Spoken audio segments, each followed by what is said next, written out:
The first time I smelled his lie, it was a cheap aftershave mixed with the stale perfume of a hotel hallway. It was late. The city lights were awash of gold and white outside our floor-to-ceiling windows, and he had a way of coming home like nothing had shifted in the world while everything inside me had.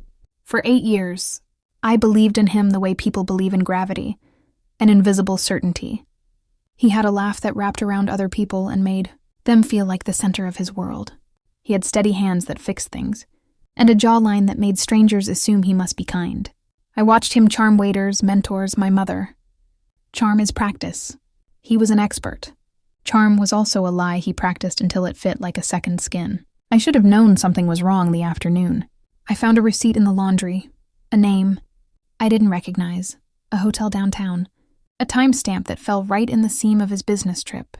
I folded it into the pile like a traitor folds a flag. I told myself I was being paranoid. I told myself trust was the scaffolding of the life we built. The apartment, the minimalist art on the wall, the Italian coffee maker that waited for him every morning, the 2 small hands that had my eyes and his stubborn nose. You protect what you love by believing in it with reckless faith. But trust, I learned, is a currency some people take for themselves and spend elsewhere. The unraveling started small. A message not meant for me. A giggle he tried to stifle at dinner. A name I couldn't place that became a pattern. The same flicker of his phone at the exact same hour, the same excuses for why he was late, and the same postponement of a weekend we had planned for months. He worked long hours. He traveled. He loved me. If you said those words enough, you could build a convincing case even if the evidence piled up, like dirty laundry in the corner. The night I decided to stop being gentle was not a stormy cinematic turning point.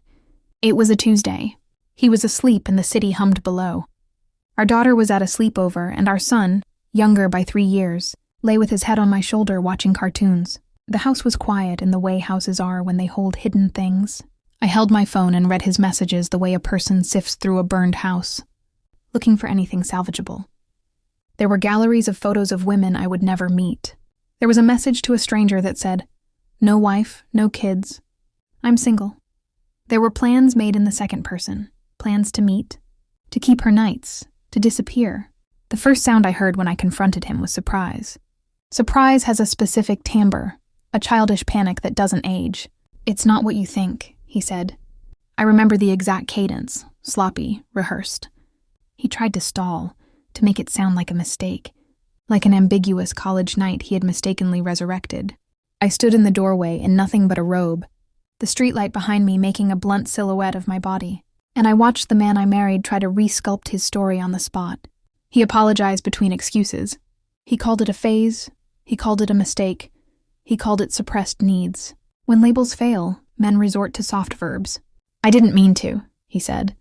"I never slept with her," he offered, clinging to a line that protected him from the worst accusation. Words like that, when poorly matched to facts, tear like cheap fabric. I had already seen the fabric pulled aside. I had found receipts, small hotel keycards, messages. I could count the ways his mouth tried to make the world right while the evidence told another story. I took the high road for 3 months. I replayed every scene we had in my mind and cataloged the compromises and the good things I had given away. I told myself I could be generous enough to forgive or wise enough to understand. For 8 years I had defined myself as the woman who stayed, who was the rock, who absorbed the mistakes of others and emerged polished. But staying had become currency he spent. Forgiving had been reinterpreted as an endless supply of absolution. The more I forgave, the more he seesawed away into the lies. Forgiveness was a weakness in his economy. It was a currency he turned into entitlement. So I stopped. It felt unspectacular and obscene. At first, in the way a dam shifts quietly before thunder, I started collecting small pieces of power like a miser. I flirted with small rebellions, getting my hair done on a whim, changing the plates in the kitchen to ones I liked, sleeping on the other side of the bed and letting him discover the cold presence where my warmth used to sit. The first act that felt like retaliation, that tasted like some tiny justice, was isolation disguised as indifference. When he asked where I was going, I told him, "Out." When he tried to watch me leave, I pulled the door softly and let it click. I wore a dress that said I was made and finished and complete. But retail rebellion is empty without the momentum of meaning. I wanted him to feel the rustle of his lies. I wanted him to know, to feel, to lose the casual certainty that I would always be there. So I crafted a simple message. I made a Tinder profile. I didn't plan it with malice at first, only curiosity, a test to see if the attention he had always wasted was still available to me. Within an hour, my phone vibrated like a heart in a dream. Men messaged me with a bluntness that was almost foreign and a desire that was not ashamed. It was the same attention he had sought with a different intention, and it felt strangely empowering. The universe had offered me a mirror. The very thing he had been chasing now chased me. That weekend, I picked one. Not because I wanted to hurt him with intimacy, but because I wanted a symbol, tangible, immediate. We met in the back of an innocent taxi, in the neutral light of downtown that glinted off expensive cars. I will not paint the scene with pornography. I will paint it with purpose. The man I chose was careful and kind, in a way that made the differences between him and my husband acute like a needlepoint. He asked questions. He didn't brag. He saw me, and that sight did something to the hardened calculation in me. I told my husband about it. I wanted him to have the image, the memory, the knowledge that what he had sought was still available to me. He watched me get ready the way a man might watch someone prepare a ceremonial thing with a kind of mesmerized horror. The words I chose later would sting. I came home and said quietly, I slept with him. He folded like a paper man. The edges collapsed inward. He couldn't eat. He couldn't sleep. I listened to him gag in the bathroom one night. That raw sound of someone bereft of the confident mask. It is an ugly sound and one I will never forget. A visceral, animal reaction to being stripped of illusion. That night was not the end of me. It was a beginning. I understood that his betrayal was not only sexual, it was a systematic erasure. I found texts where he had declared to strangers that he had no wife, no children. He had intentionally edited out our life when it suited him, reduced our shared history to a cover story he could discard at will. What enraged me more than the sex, though it burned a brand onto my chest, was the denial of me and the denial of our children. Those messages were not mere flings, they were declarations of invisibility. He had the impudence to pretend to be single in a city where we had built a life. The first revenge that felt like justice was small and legal and deeply intimate. I changed our children's last names to mine. The paperwork felt like a stamp in a novel. Small, clerical, irreversible. He called it vindictive. The state called it legal. He had the audacity to mourn forms. When he had spent years erasing the children in private messages, he had lied to other people about their existence. I removed his ability to make them part of a fabricated future. There is a cruelty that comes from being erased. There is a cruelty that comes from watching a parent, a father, pretend. The family is an optional thing in the world he wanted for lust. I thought of our children's future photographs, of school recitals, of the small bureaucracy, of life where his name would have once appeared, with ours on things that mattered. That small bureaucratic honor had been stolen for the sake of a fantasy. I took it back. The legal papers were not carnage. They were a small surgical correction. He screamed when he found out, like a child whose candy has been confiscated. His voice betrayed more than anger. It showed the shock of someone unaccustomed to consequences. But I wanted more than administrative correction. I wanted him to understand, in the marrow, that his life of blinking icons and private exchanges had weight and consequences. I wanted him publicly accountable. I wanted him to feel the city, our city, turn on him. The urban life we performed in, lunches at new places, charity galas where he smiled in suits, conferences where he shook hands. All of it depended on reputation. Reputation in our neighborhood is a currency as potent as any bank account. He had spent ours like loose change. I decided to withdraw everything.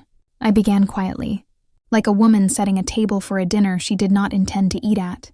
I saved things, screenshots of messages, a folder of hotel receipts, the small evidence of a double life. I kept calm when he tried to explain. Calm is a strange armor. People assume that anger is loud, but the most devastating anger is a slow accumulation, an arithmetic of precision. I documented. I found out the women he talked to.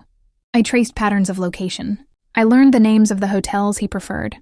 I learned when he lied by omission and when he lied with creative grammar.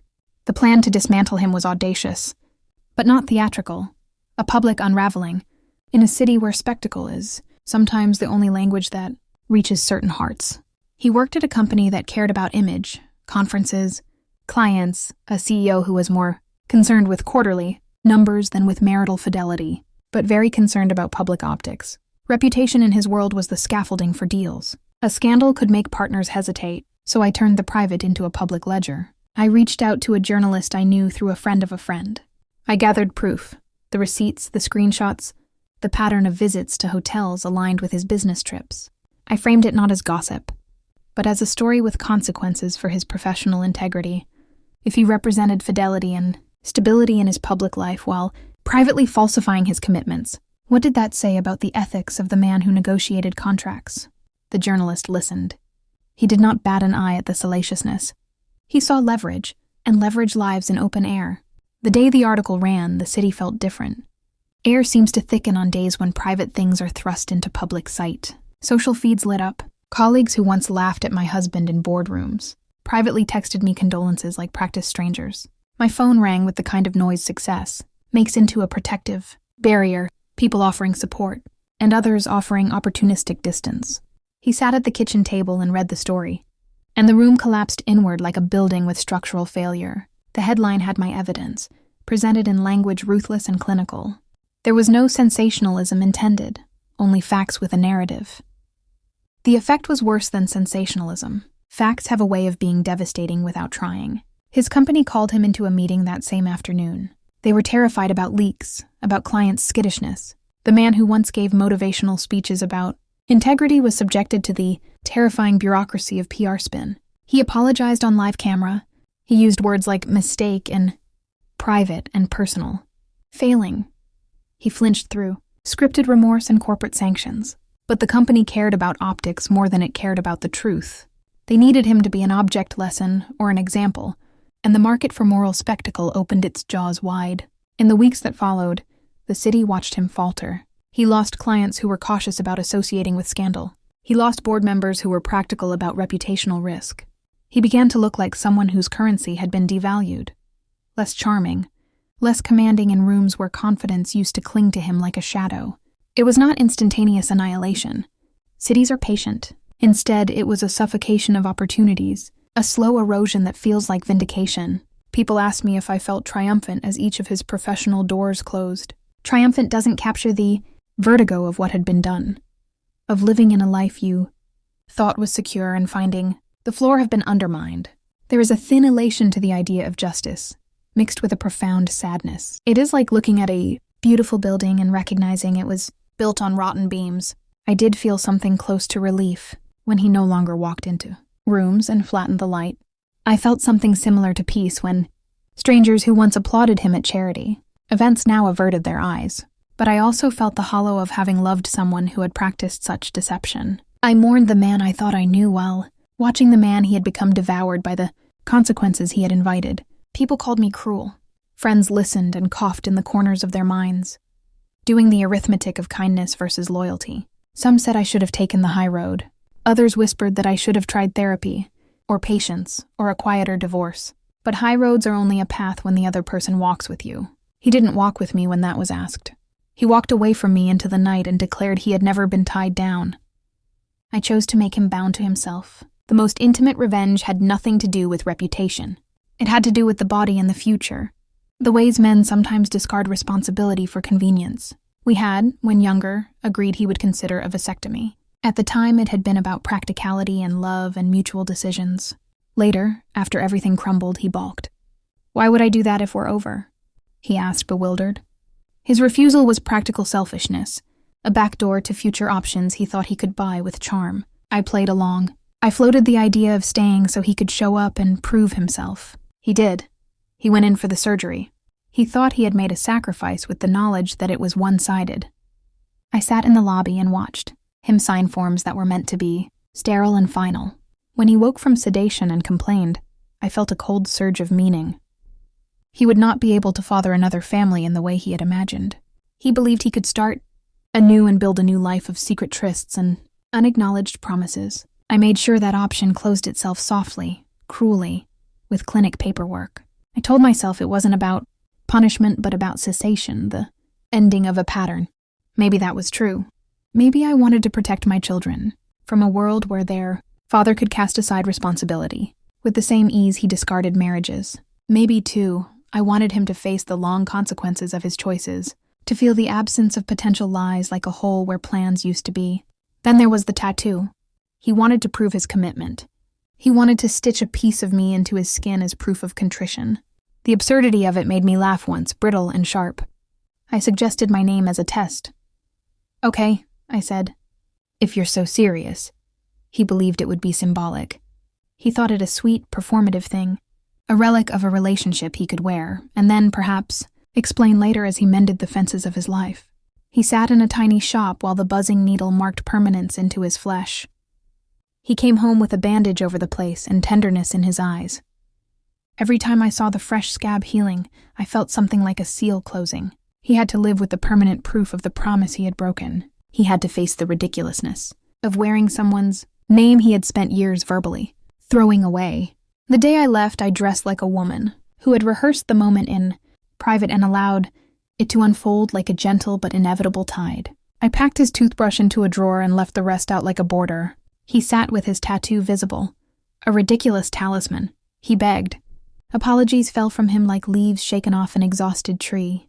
He brought up old photos, sentimental trinkets, the pets, the tattoos of a different era we had once promised to keep forever. He promised, then pleaded, then tried to barter with me in ways that made me feel like a currency itself. His language changed when fear entered it. Fear is a vocabulary mistake. People speak differently when tremors run through their grooved calm. I felt nothing like the person I had been when we began. I felt the distance that comes from someone who has walked through a house you used to share and left a trail of absence. And I felt, with a clarity that is rare and terrifying, how small our lives can become when they're owned by someone else's stories. I walked out the door that afternoon with a small bag and a head held in a new way. I left the city apartment that glittered like so many things that matter on the outside but can be empty inside. I left the framed photos on the mantel unarranged. I left a note like a ceremonial thing, brief, almost clinical, because the art of leaving is not usually a public statement but an efficiency of exit. I wanted him to have the moment to see the name that would mark him in the knowledge of the children, who would carry my name forward. People will always tell stories about endings. They will demand that the heroine forgives, or that she ruins, or that she finds peace. I don't owe them a tidy chronology. What I felt at the end was less about victory than reclamation. The city looked the same when I walked. Out into it were the glass towers. Threw back my image as if nothing had changed. But something inside me slowed into surety. The man who had once been the axis of my days was reduced to someone who would have to explain his choices under a city skyline that had watched him and judged him without flinching. The public ruin was a tool for me, a way to make sure there was consequence. The private things, the name change, the surgery, the tattoo, were levels of finality that were both merciless and precise. I did what I felt necessary to preserve the life of my children and my own mental and emotional survival. There is an ethical complexity to anyone playing God with someone else's life. I understand that. Lives are not clean lines. They are messy and storied and full of collateral. But my husband had practiced deception for years. He had told strangers he had no wife, no kids, because it gave him a kind of disposable freedom. I took what he offered, the lie's casual cruelty, and returned it with equal force. In the hush after it all, when the city had moved on to its next scandal and the tabloids had found a fresh face to scorch, I sat across from my children at the small table of an apartment that felt smaller and truer. My son handed me a drawing with his sticky little fingerprints. My daughter read from a book and asked me the kind of practical question only a child can ask. When do we have ice cream? Parenthood is exhausting and joyful and small in a way that public life never is.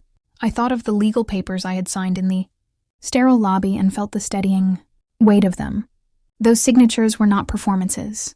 They were commitments to a truth I wanted to make durable. Sometimes, at night, I catch myself in the window like a woman who has been smeared across glass.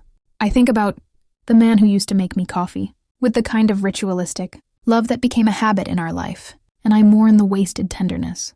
But mourning does not mean regression.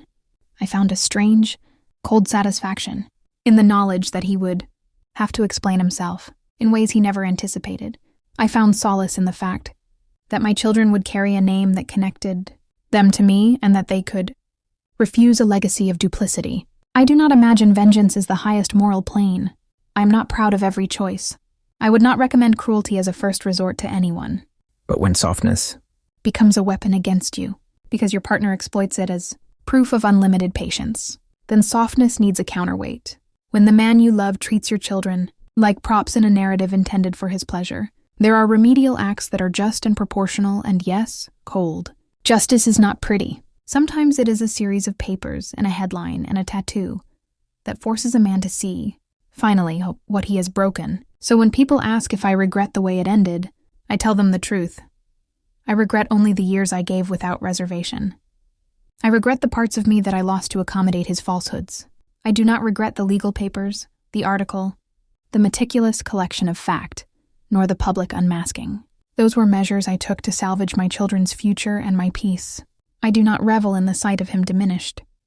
I simply recognize that consequences are proportional to choices, and his choices were measured in the currency of erasure. The city continues to glitter. Men still go to conferences and smile. Women still look for the people who will deserve their trust. I have learned something I wish I had known sooner. The power is not the ability to hurt, but the capacity to protect what you love, in paper, in public, and in the small domestic acts that keep a child's life steady. I walked away not to enact a finality, but to create an opening. When the sun hits the glass of our high-rise now, it slices the building into planes of light. In that fractured shine, I can see the outline of the life I kept and the spaces I refused to give up. He will have to live with the name on his skin, with the knowledge of what he denied, and with the quiet fact that our children will carry a name that does not belong to the man who tried to pretend they never existed. That is my final, private mercy for them and my last public act of clarity. I do not believe in gleeful malice, but I do believe in the cold arithmetic of consequence. I walked away with my head held, with the small people I love tucked into my arms, and with a new kind of clarity that when someone chooses to live in halves, half truth, half family, half responsibility, you have the right to make them meet the whole.